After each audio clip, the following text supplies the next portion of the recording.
Doctor Baba Saheb Ambedkar open university.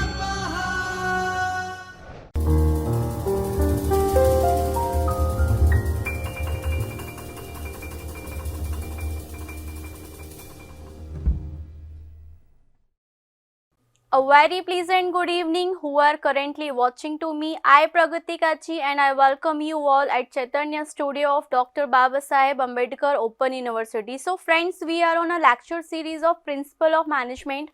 Previous video में हमने planning, organising, staffing के बारे में समझा था। आज की वीडियो में हम block number 4, unit number 4 that is strategic management, उसके बारे में समझेंगे। तो स्ट्रैटेजिक मैनेजमेंट को समझने के लिए सबसे पहले हमें ये पता होना चाहिए कि स्ट्रैटेजिक मैनेजमेंट क्या है, स्ट्रैटेजीज क्या होती हैं जिनका हम मैनेजमेंट करते हैं। तो we will start from the introduction that strategies क्या होती हैं या स्ट्रैटेजिक मैनेजमेंट क्या होता है। एक सिस्टमैटिक एनालिसिस होता है। किन चीज़ों का सिस्टमेटिक एनालिसिस होता है? Factors associated with the customers and competitors and the organisational itself. मीन्स हमारा ऑर्गेनाइजेशन, हमारे कॉम्पिटिटर्स, हमारे कस्टमर्स को इन्फ्लुएंस करने वाले जितने भी फैक्टर्स होते हैं उनको मिनिमाइज करने के लिए कि उनका जो एडवर्स इफेक्ट आ रहा है हमारी सेल्स पर, हमारे प्रॉफिट पे, ये सारी चीज़ों को ध्यान में रखकर हम जो स्ट्रैटेजीज बनाते हैं, ठीक है, या फिर हमारा मैनेजमेंट स्ट्रक्चर हम चेंज करते हैं, रीस्ट्रक्चरिंग करते हैं, तो इसको हम बोलते हैं स्ट्रैटेजिक मैनेजमेंट। स्ट्रैटेजिक मैनेजमेंट का ऑब्जेक्टिव होता है to achieve better alignment of corporate policies and strategic priorities. तो ये सारी बातें हमको समझना है कि कोई भी ऑर्गेनाइजेशन, ठीक है, उसके कुछ इंटरनल फैक्टर्स होते हैं, कुछ एक्सटर्नल फैक्टर्स होते हैं। तो स्मूथली बिजनेस को चलाने के लिए हमको कुछ डिसीजंस लेने पड़ते हैं जो कि लॉन्ग टर्म तक चलते हैं। ऐसे रूल्स, पॉलिसीज या डिसीजन को हम क्या बोलते हैं? हम बोलते हैं स्ट्रैटेजीज। और किसी भी ऑर्गेनाइजेशन के अंदर एक्सटर्नल प्लस इंटरनल फैक्टर्स को ध्यान में रखकर किया गया हर डिसीजन क्या कहलाता है? स्ट्रैटेजिक मैनेजमेंट कहलाता है। ओके, तो अब हम बात करेंगे today's learning objectives. After completing this unit, you will be able to understand the scope, dimensions and importance of strategic management. Strategic management process क्या होती है? What are the meanings, characteristic features of strategic decision? What are the basic core difference between strategic, administrative and operational decision? तीनों में क्या difference है? कब कौन से डिसीजन को हमें लेना चाहिए? स्वॉट एनालिसिस क्या होती है? That is strength, weakness and threat analysis. उसके एडवांटेजेस क्या हैं, उससे हमें क्या फ़ायदा है, क्या नुकसान है, ये सारी बातें हम करेंगे इस सेशन में। ओके, तो चलिए स्टार्ट करते हैं from the meaning of strategy. Strategic management को समझने के लिए हमें ये पता होना चाहिए कि स्ट्रैटेजीज क्या होती हैं, स्ट्रैटेजी हम कैसे बनाते हैं। तो जनरल लैंग्वेज में अगर हम बात करें तो strategies are generally involve setting goals and priorities, determining actions to achieve the goals and to mobilize resources to execute the actions. A strategy describes how the ends, means that our goals, will achieved by one of the means of resources. Means कि हमारे पास जो available resources हैं उन सब का use करके हमारा जो पर्टिकुलर गोल है उसको हम कैसे अचीव करेंगे। तो स्ट्रैटेजी हमें बताती है कि हमें अपने गोल को कैसे अचीव करना है with the help of available resources. I hope आपको स्ट्रैटेजी समझ में आई होगी, स्ट्रैटेजी का क्या मतलब होता है। तो चलिए बढ़ते हैं नेक्स्ट स्लाइड की तरफ। अब हम समझेंगे स्ट्रैटेजिक मैनेजमेंट क्या होता है। ओके, तो strategic management is the process of setting goals, procedures and objectives in order to make a company or organisations more competitive.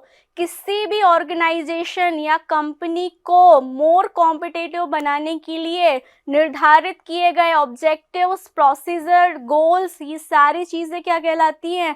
Strategic management कहलाती हैं। Typically, strategic management looks at effectively deploying staff and resources to achieve these goals.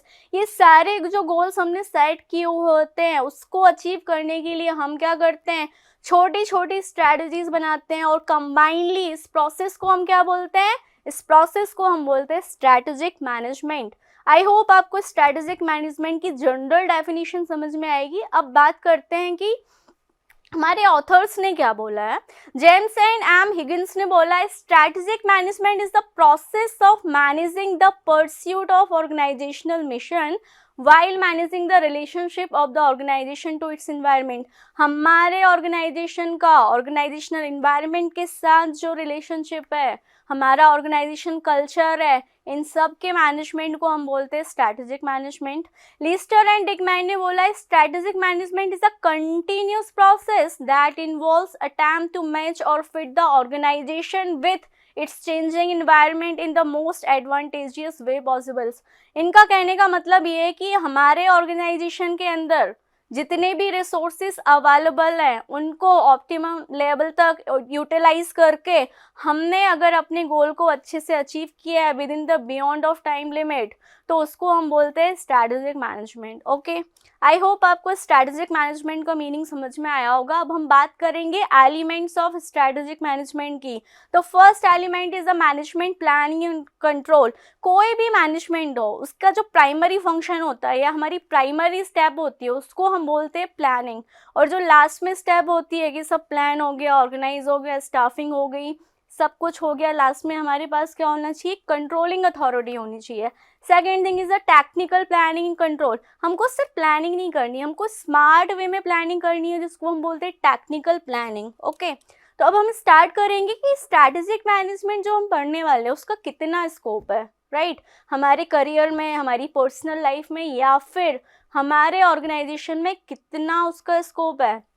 First one, strategic management क्या है, management की एक process है जिसमें हम strategies बनाते हैं कि हमको इंटरनली जो भी रिसोर्सेज अवेलेबल है उनको कैसे यूटिलाइज करना है, एक्सटर्नली जो हमारे कॉम्पिटिटर्स हैं उनकी स्ट्रैटेजीज को समझना है, सेल्स बढ़ानी है उसके लिए हमारी क्या स्ट्रैटेजी होनी चाहिए, सारी बातें हम करेंगे स्ट्रैटेजिक मैनेजमेंट के अंदर। सेकेंड थिंग, स्ट्रैटेजिक मैनेजमेंट हमें हेल्प करता है मैनेजमेंट डिसीजन लेने के लिए कि कब कहाँ पर कौन सी स्ट्रैटेजी काम आएगी। तो हमारे पास 3-4 ऑल्टरनेटिव ऑप्शंस होने चाहिए ताकि जो भी एक बेस्ट ऑप्शन होता है ना उसको हम पिक आउट करें और उसको अपनी करंट स्ट्रैटेजी बनाएं। टाइम स्केल डिसाइड करते हैं कि हमारी पर्टिकुलर स्ट्रैटेजी इतने टाइम तक के लिए होगी, उसके बाद हम अपनी क्या करेंगे, स्ट्रैटेजी को चेंज कर देंगे। स्ट्रक्चर ऑफ द ऑर्गेनाइजेशन, एक अच्छी स्ट्रैटेजी के अंदर रहकर अगर हम काम करते हैं तो हमारा जो ऑर्गेनाइजेशनल स्ट्रक्चर होता है, वर्टिकल हो, हॉरिजॉन्टल हो, ब्रांच वाला ऑर्गेनाइजेशन हो, कुछ भी हो, प्रॉपर एक स्ट्रक्चर में हम काम करते हैं तो हर एक चीज़ का पर्टिकुलर रिकॉर्ड होता है, ठीक है। तो हम जो गोल अचीव करने के लिए साथ में काम करते हैं वो गोल हमारा टाइमली अचीव हो जाता है। कुछ भी एक्टिविटी हो रही है ऑर्गेनाइजेशन के अंदर, ठीक है, वो सारी चीज़ें क्या होती हैं, क्रोनोलॉजिकल ऑर्डर में रिकॉर्ड होती हैं। अब हम बात करेंगे कि स्ट्रैटेजी बनाने के लिए हमें किन किन डायमेंशंस को ध्यान में रखना पड़ता है। तो first one is a leadership. देखिए, स्ट्रैटेजी बनाने का काम होता है अपर लेवल मैनेजमेंट में बैठे हुए लोग, like CEO, CMO, CFO, founders हुए, प्रमोटर्स हुए, डायरेक्टर्स हुए, ठीक है। तो वो स्ट्रैटेजी बनाते हैं लॉन्ग टर्म विजन को लेकर कि हमें पर्टिकुलर इतने ऑब्जेक्टिव्स अचीव करने हैं विद इन 6 मंथ, ठीक है। तो हमारा जो मेन ऑब्जेक्टिव है स्ट्रैटेजी बनाने के लिए, तो वो स्ट्रैटेजी वही इंसान बनाएगा ना जिसके अंदर लीडरशिप क्वालिटी है, जिसके अंदर ये भावना है कि हमको सबको साथ में लेकर चलना है, इंडिविजुअल ग्रोथ को ना सोचकर वो इंटीग्रेटेड एंड कलेक्टिव ग्रोथ के बारे में सोचता है। तो डायमेंशन है हमारा first one, that is leadership. Leadership को सोचकर हम स्ट्रैटेजी बनाते हैं। सेकंड, कल्चर एंड वैल्यूज, हमें हमेशा अपने बिजनेस एंड सोसाइटी के एथिक्स को फॉलो करना होता है। स्ट्रैटेजिक थिंकिंग हमारे पास होना चाहिए, ब्रॉड थिंकिंग होनी चाहिए, सस्टेनेबिलिटी होना चाहिए, हमें मैनेजमेंट की समझ होना चाहिए, हमें प्रेडिक्शन करके देखना है कि अगर हम ये स्ट्रैटेजी यूज़ करेंगे तो इसके आउटकम्स क्या क्या हो सकते हैं।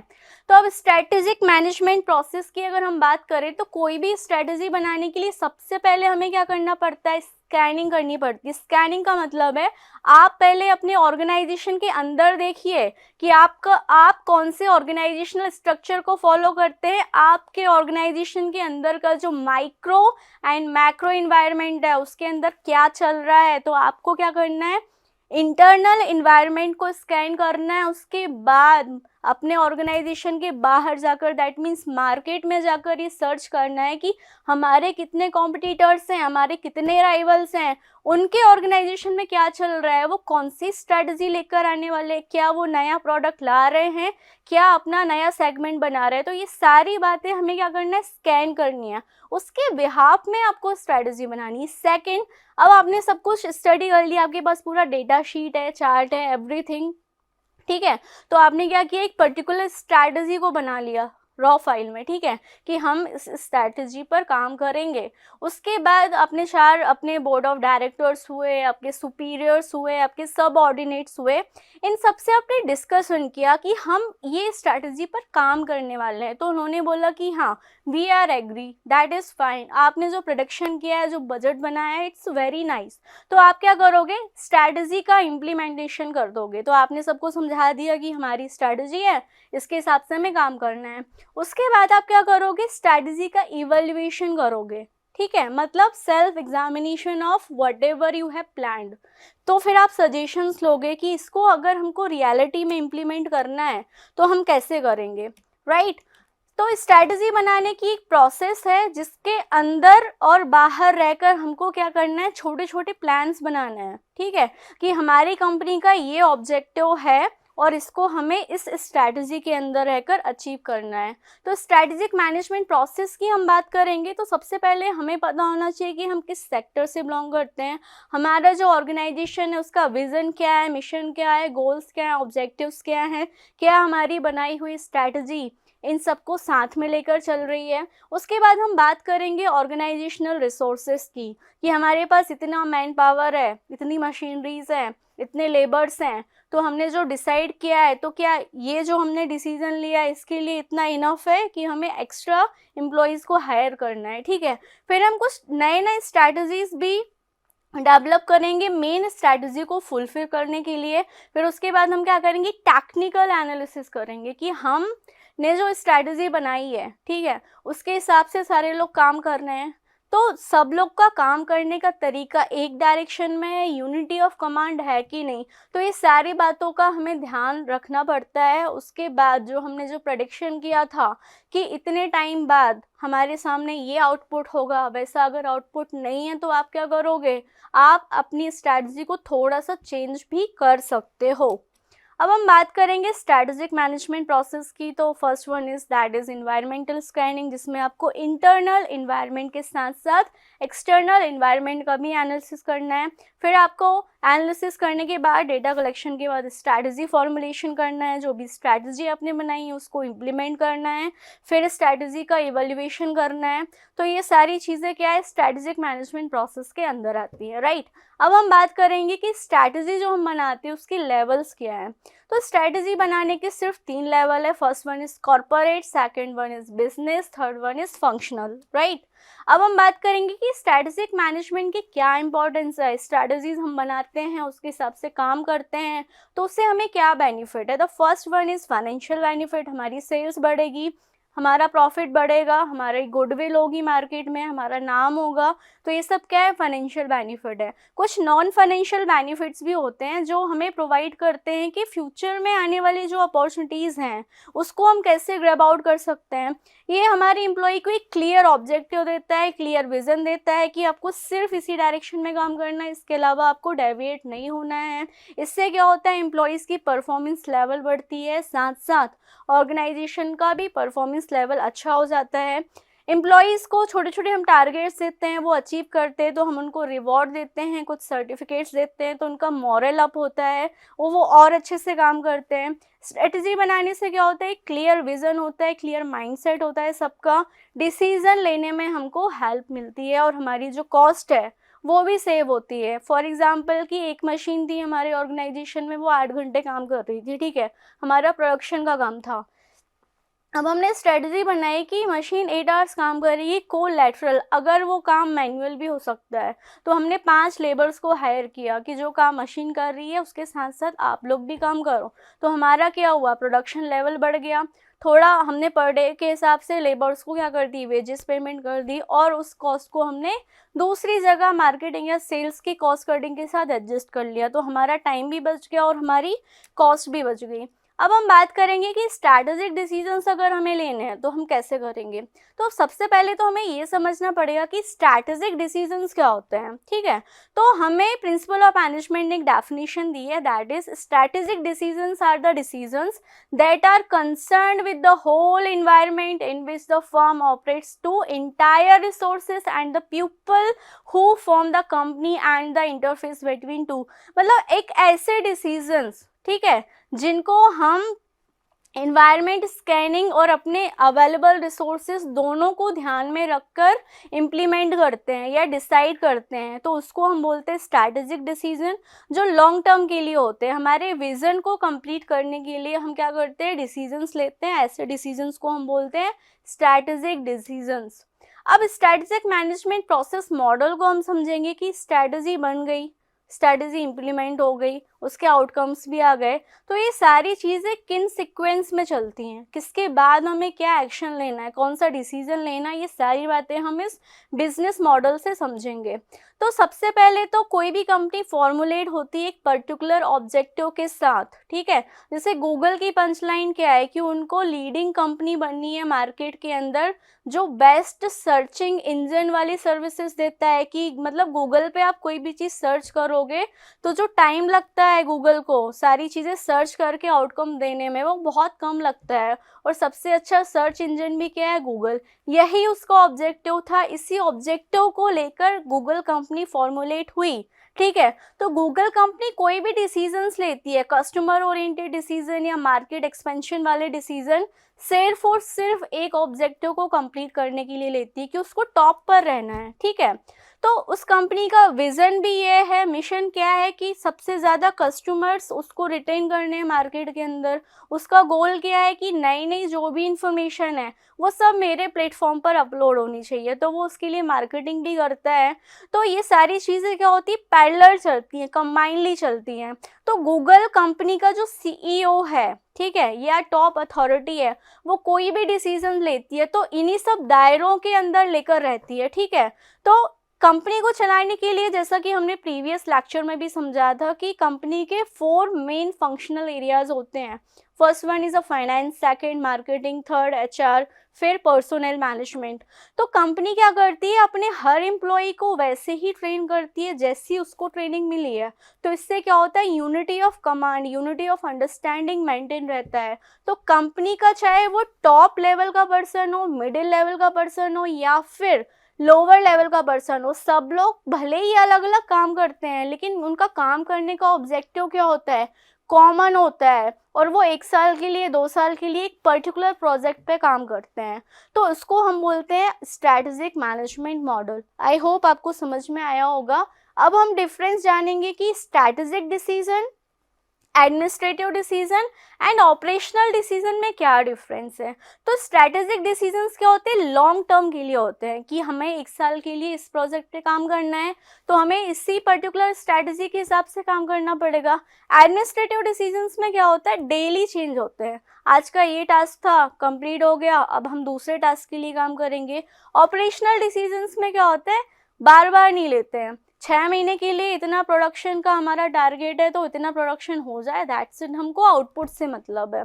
स्ट्रैटेजिक डिसीजन में क्या होता है, हम फ्यूचर के लिए प्लानिंग करते हैं, उसका रोड मैप बनाते हैं, माइलस्टोन्स बनाते हैं। एडमिनिस्ट्रेटिव डिसीजन में शॉर्ट टर्म के लिए डिसीजन लेते हैं। ऑपरेशनल डिसीजन में कि एक बार डिसीजन ले लिया, हमको प्रोडक्शन चाहिए, अब प्रोडक्शन कैसे करना है वो हमने लेबर्स के भरोसे छोड़ दिया, मशीन के भरोसे छोड़ दिया, इतना काम हो जाना चाहिए। तो जो स्ट्रैटेजिक डिसीजंस होते हैं वो ऑर्गेनाइजेशनल की ग्रोथ के लिए होते हैं, ठीक है। हमारा ऑर्गेनाइजेशन की जो गुडविल है मार्केट में वो अच्छी होना चाहिए, एक्सपेंशन होना चाहिए, ग्रोथ होना चाहिए, सारी चीज़ें सोच के हम स्ट्रैटेजिक डिसीजंस लेते हैं। एडमिनिस्ट्रेटिव डिसीजंस एम्प्लॉई और वर्किंग ऑर्गेनाइजेशन के वेलफेयर में होते हैं, कि उनको ज़्यादा तकलीफ नहीं होना चाहिए, वो कंफर्टेबल जोन में रहकर काम करें, हम उनको मेंटली बर्डन नहीं देना चाहते, हमें जो काम कराना है वो तो करवाएंगे ही, लेकिन स्मूथली चलना चाहिए हमारा organisation without any conflicts. Operational decision में क्या होते हैं, कि प्रोडक्शन एंड फैक्ट्री ग्रोथ के बारे में सोचा जाता है कि आज इतने यूनिट प्रोडक्शन हुआ, कल इससे ज़्यादा होना चाहिए, अभी इतने नंबर ऑफ प्रोडक्ट्स मैन्युफैक्चर होके आए, कल इससे ज़्यादा होना चाहिए। तो ये बेसिक डिफरेंस है कि कब कौन सा डिसीजन लेना है हमें ऑर्गेनाइजेशन पे, ये डिपेंड करता है कि उसका ऑब्जेक्टिव क्या, उसका पर्टिकुलर गोल क्या है। आई होप आपको डिफरेंस समझ में आया होगा। अब हम बात करेंगे द मोस्ट इम्पॉर्टेंट एनालिसिस, जिसको हम बोलते हैं SWOT analysis, that is strength, weakness, opportunity and threat.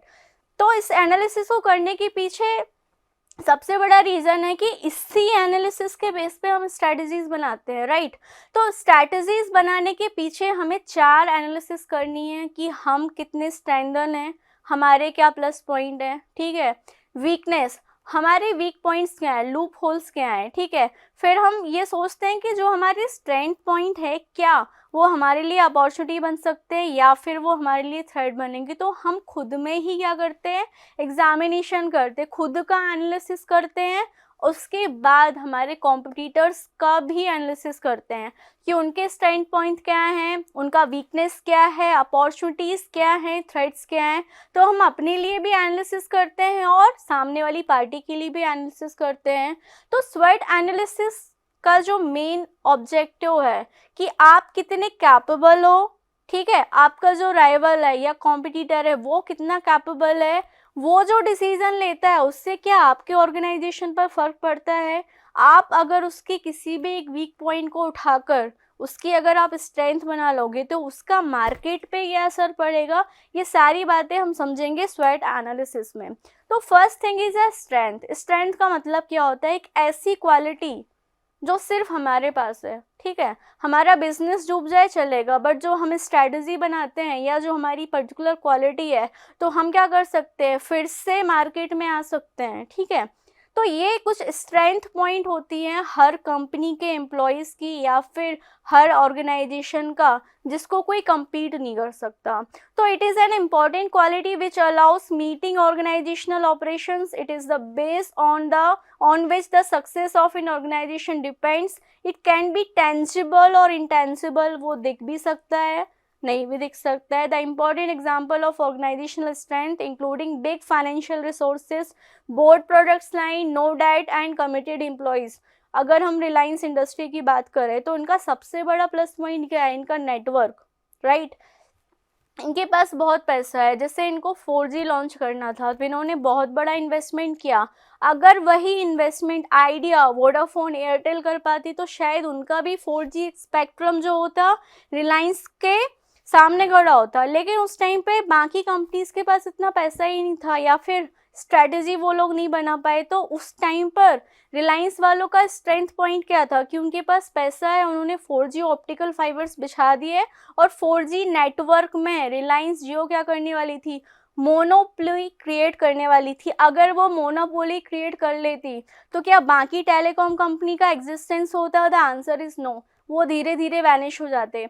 वो तो गवर्नमेंट ने बोला कि मोनोपोली रिस्ट्रिक्शन एक्ट के अंदर कोई भी कंपनी भले ही वो बहुत अच्छी सर्विसेज प्रोवाइड करती है लेकिन वो दूसरी कंपनी के कस्टमर्स को सॉलिसिट नहीं कर सकती। एक लिमिट बनाई है गवर्नमेंट ने कि अगर कोई भी कंपनी मार्केट की किंग बन जाती है और धीरे धीरे उसको लगने लगता है I am the king of market, जबकि लॉ ने क्या बोला है, मार्केट का किंग सिर्फ कौन रहेगा, कस्टमर रहेगा। हमें कस्टमर ओरिएंटेड कंपनी बननी है, ठीक है। तो उन्होंने क्या कर दिया, कुछ रिस्ट्रिक्शंस लगा दिए रिलायंस जियो के ऊपर। तो बाकी कंपनी क्या हो गई, अपने आप को बचाने के लिए मर्ज हो गई। किसी दूसरी कंपनी ने एक्स कंपनी को एक्वायर कर लिया लेकिन अभी भी उनका एग्जिस्टेंस है मार्केट में।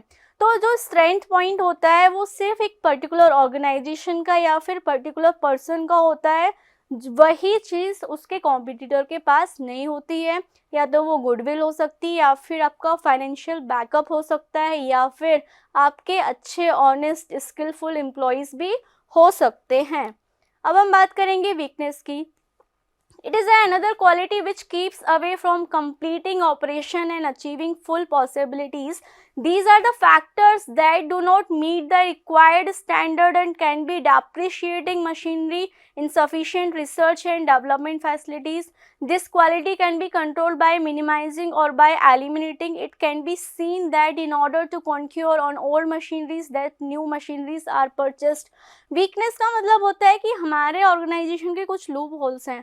फॉर एग्जाम्पल मार्केट में क्या चल रहा है, कस्टमर्स को क्या क्रिएटिविटी चाहिए, क्या इनोवेशन चाहिए, उनकी क्या डिज़ायरनेस है, ये सब पता लगाने के लिए कंपनी क्या करती है, रिसर्च एंड डेवलपमेंट प्रोग्राम चलाती है. अपने यहाँ के R&D एक्सपर्ट्स को बोलती है कि आप ट्रेंड एनालिसिस कीजिए, मार्केट में कस्टमर को किस टाइप का कस्टमाइज प्रोडक्ट चाहिए. अगर वो हमें पता चल गया तो हम अपने प्रोडक्ट एंड सर्विसेज को कस्टमर के हिसाब से कस्टमाइज करेंगे, राइट. अगर इस चीज़ में हम पीछे रह गए तो हमें कोई और टेक ओवर कर लेगा. तो ये क्या होती है, ऑर्गेनाइजेशन की वीकनेस होती हैं. अगर मैं एक्स कंपनी हूँ, सामने वाली वाई कंपनी है और मुझे ये पता चल गया अच्छा इसका वीक पॉइंट तो ये है, तो मैं क्या करूँगी, उसके वीक पॉइंट पर स्टडी करके अपना स्ट्रेंथ पॉइंट बनाऊँगी. अच्छा ये लोग इस चीज़ में पीछे हैं तो मैं मार्केट में यही चीज़ सप्लाई करूँगी, तो सारे कस्टमर्स क्या होंगे, मेरे पास आ जाएंगे. तो हमें ये भी पता लगाना है कि हमारा वीक पॉइंट क्या है और जो हमारा कॉम्पिटिटर है उसका वीक पॉइंट क्या है, तो उसके बेस पे हम क्या स्ट्रेटजी बनाएंगे. ये सारी चीज़ें हमको समझनी होती हैं. ओके, हम बात करेंगे थ्रेट्स की. थ्रेट्स क्या होता है, थ्रेट का मतलब होता है खतरा, ठीक है. वो किसी भी कंपनी के ऊपर आ सकता है. तो it appears when condition in an external environment will put on risk in terms of dependability and productivity of an organizational business. The common example of threat will be include turbulence among employees, ongoing technology change and more competition with overcapacity. Threat means for example हम 21st century में जी रहे हैं, ठीक है. It's very technical and हर एक चीज़ में हम क्या करते हैं, एप्लीकेशंस का यूज़ करते हैं, ठीक है. तो कुछ कंपनीज के पास ऐसे एम्प्लॉयज़ हैं जिनको टेक्नोलॉजी समझ में नहीं आती, ठीक है. कितना भी सिखाओ ये सॉफ्टवेयर यूज़ करना है, ऐसे यूज़ करना है, लेकिन उनको समझ में नहीं आ रहा. अब एम्प्लॉई को समझ में नहीं आएगा तो ऑर्गेनाइजेशन में काम कैसे होगा. तो वो कंपनी को क्या हो जाएगा, एक डर रहेगा कि यार हमारे कॉम्पिटिटर्स हमसे आगे निकल गए, हम पीछे रह गए. तो ऐसा ना हो कल को कि हम धीरे धीरे मार्केट से गायब हो जाए. तो अगर ऐसा भी आपको लगता है कि आपके एम्प्लॉय को ये सारी चीज़ें समझ में नहीं आ रही, तो उस टाइम पे आपको स्ट्रेटजी बनानी है. जैसे SBI वालों ने किया, एजेड लोगों को नहीं समझ में आ रहा था तो उन्होंने क्या किया, 2-3 साल बाद अगर ये लोग रिटायर होने वाले तो उनका रिटायरमेंट आज कर देते हैं. तो जो 3 साल का टाइम बचेगा उसमें हम क्या करेंगे, फ्रेशर कैंडिडेट्स को हायर करेंगे कम अमाउंट ऑफ सैलरी में और उनसे पूरा काम कराएंगे जिनको टेक्नोलॉजी की समझ हो. तो आज भी बड़े बड़े ऑर्गेनाइजेशन में ये चीज़ है कि अगर पुराने एम्प्लॉयज़ जो ज़्यादा एजेड है, जिनको सॉफ्टवेयर समझ में नहीं आते, एप्लीकेशंस रन करना नहीं आता, टेक्नोलॉजी समझ में नहीं आती, तो वो क्या करते हैं, कॉन्ट्रैक्चुअल बेस में फ्रेशर कैंडिडेट्स जो स्किलफुल हैं, जिनको टेक्नोलॉजी आती है, उनको कम अमाउंट ऑफ सैलरी में हायर कर लेते हैं और सारा काम उनसे कराते हैं. तो हमें ये चीज़ पता होना चाहिए कि जो हमारा थ्रेट है या जिसके कारण हम मार्केट से आउट होने वाले हैं, उस टाइम पर हम क्या कर सकते हैं. क्या हम कोई ऐसी स्ट्रैटेजी बना सकते हैं या क्विक डिसीजन ले सकते हैं जिसके कारण हमारा जो ऑर्गेनाइजेशन है वो वैनिश ना हो, या फिर हमारी कंपनी की जो गुडविल है मार्केट में वो और अच्छी हो जाए. गुडविल कम होने से बेटर है कि हम क्या करें, या तो जॉब रोटेशन कर दें, एम्प्लॉय का ट्रांसफ़र कर दें, या फिर इंटरनली अपने आप को इतना रीस्ट्रक्चर कर लें कि हम मार्केट में बने रहें, हमारी जो गुडविल है, जो हमारे कस्टमर्स हैं वो वैनिश ना हो. ओके, अब हम बात करेंगे कि स्वेट एनालिसिस करने से हमें क्या फ़ायदे हैं. ऑफ कोर्स बहुत सारे फ़ायदे हैं. हम क्या करते हैं, खुद में ही खुद का एनालिसिस करते हैं कि हमें किस चीज़ की ज़रूरत है या जो नीड है हमारी वो कौन फुलफ़िल कर सकता है, हमें एम्प्लॉयज़ कैसे रखने हैं, रिक्रूटमेंट कैसे करना है, कॉस्ट कटिंग कैसे करनी है, सेल्स कैसे बढ़ानी है, नेटवर्क कैसा बनाना है. ये सारी चीज़ें हम तभी करते हैं ना जब हम स्वॉट एनालिसिस करते हैं. तो स्वॉट एनालिसिस करने का फर्स्ट बेनिफिट है that is source of information on strategic planning. हम कोई भी प्लान या हम कोई भी स्ट्रेटजी तब बनाएंगे ना जब हमारे पास डेटा होगा, सारी इंफॉर्मेशन रियलिस्टिक होगी. The second benefit is construct organisational strength. किस पॉइंट को स्ट्रेंथ बनाना है, क्या हमारी वीकनेस को हम स्ट्रेंथ बना सकते हैं, हम अपनी वीकनेस को कैसे छुपा सकते हैं, या हम अपनी वीकनेस को अपने स्ट्रेंथ पॉइंट में कैसे कन्वर्ट कर सकते हैं। ये सारी स्ट्रैटेजी, सारी प्लानिंग हम कैसे करते हैं, स्वॉट एनालिसिस के बाद करते हैं। रिवर्स इट्स वीकनेस, वही है, वीकनेस को आपने क्या कर दिया, स्ट्रेंथिंग पॉइंट बना दिया। हम अपने ऑर्गेनाइजेशनल थ्रेट से ओवरकम हो सकते हैं। फॉर एग्जांपल रिलायंस जीएसएम की अगर हम बात करें तो कंपनी इतने लॉस में गई कि लोग ने क्या कर दिया, जीएसएम सिम लेना बंद कर दिया। कंपनी के ऊपर इतना डेब्ट था, उसने मार्केट से इतना लोन उठाकर रखा हुआ था कि गवर्नमेंट ने क्या कर दिया, रेड लगा दी। आप देख कर आओ कि ये कंपनी पैसा वापस क्यों नहीं कर रही है बैंक का। ठीक है, तो बैंक करप्ट होने की कगार पे था अनिल अंबानी, लेकिन फाइनेंशियल बैकग्राउंड अच्छा है उनका, तो उन्होंने क्या किया, एक स्ट्रेटजी बनाई, रीस्ट्रक्चरिंग करते हैं। रिलायंस टेलीकॉम इससे पहले डूबे, उसको रीस्ट्रक्चरिंग करके मार्केट में बनाकर रखते हैं। तो उन्होंने कुछ ऐसी स्ट्रेटजीज बनाई जिसके कारण अभी भी रिलायंस टेलीकॉम का एग्जिस्टेंस है।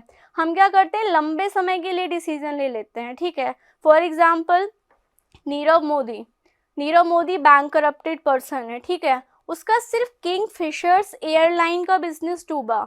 उस बंदे के पास स्ट्रैटेजिक डिसीजन लेने के लिए बहुत सारे लोग थे, लेकिन उसने क्या किया, उसने एक डिसीजन लिया कि मेरा एयरलाइन का बिजनेस लॉस में जा रहा है। ठीक है, उसके लिए वो कुछ नहीं कर पाया, लेकिन उसने बाकी सेक्टर्स को स्ट्रॉन्ग कर दिया ना, कि इतना स्ट्रॉन्ग है वो बंदा फाइनेंशियली आज भी कि वो चाहे तो चुटकियों में डेब्ट दे सकता है इंडियन गवर्नमेंट को वापस। ठीक है, जिस भी बैंक से उसने पैसा लिया वो रिटर्न कर सकता है, लेकिन वो करना नहीं चाहता। रीज़न, उसके बाकी बिजनेस बहुत अच्छे चल रहे हैं, वो कभी भी इंडिया के बाहर चला जाता है, उसके ऊपर केस भी चल रहा है, लेकिन उसने इतना दिमाग लगाया कि मैं कैसे बच सकता हूँ, तो उसने क्या किया, अपने थ्रेट को ही क्या कर लिया, अपना स्ट्रेंथ पॉइंट बना लिया। ठीक है, तो कभी कभी कुछ ऐसे डिसीजंस लेने पड़ते हैं कि हम एकदम बैंक करप्ट होने वाले हैं, या फिर हम एक ऐसी जगह आकर अटक गए हैं कि अब हमें समझ में नहीं आ रहा इससे बाहर कैसे आए। तो अगर आप स्ट्रेटजी बनाने में अच्छे हो तो आप उस सिचुएशन को भी कोप अप कर सकते हो।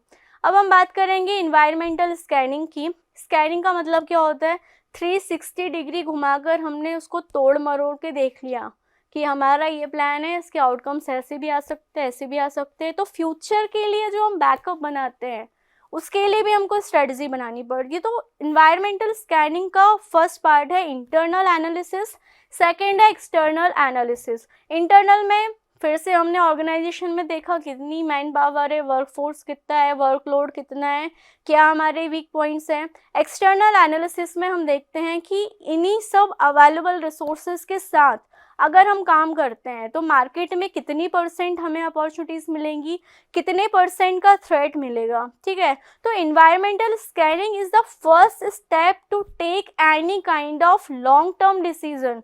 तो हमें क्या करना है, सबसे पहले ऑर्गेनाइजेशन के अंदर की इंफॉर्मेशन निकालनी है, फिर मार्केट की इंफॉर्मेशन निकालनी है, उसके बाद हमारे राइवल्स की इंफॉर्मेशन निकालनी है, उसके बाद हमें कोई भी स्ट्रैटेजी बनानी है। अब स्वॉट एनालिसिस हमने कर लिया, लेकिन उसके भी कुछ लिमिटेशंस होंगे।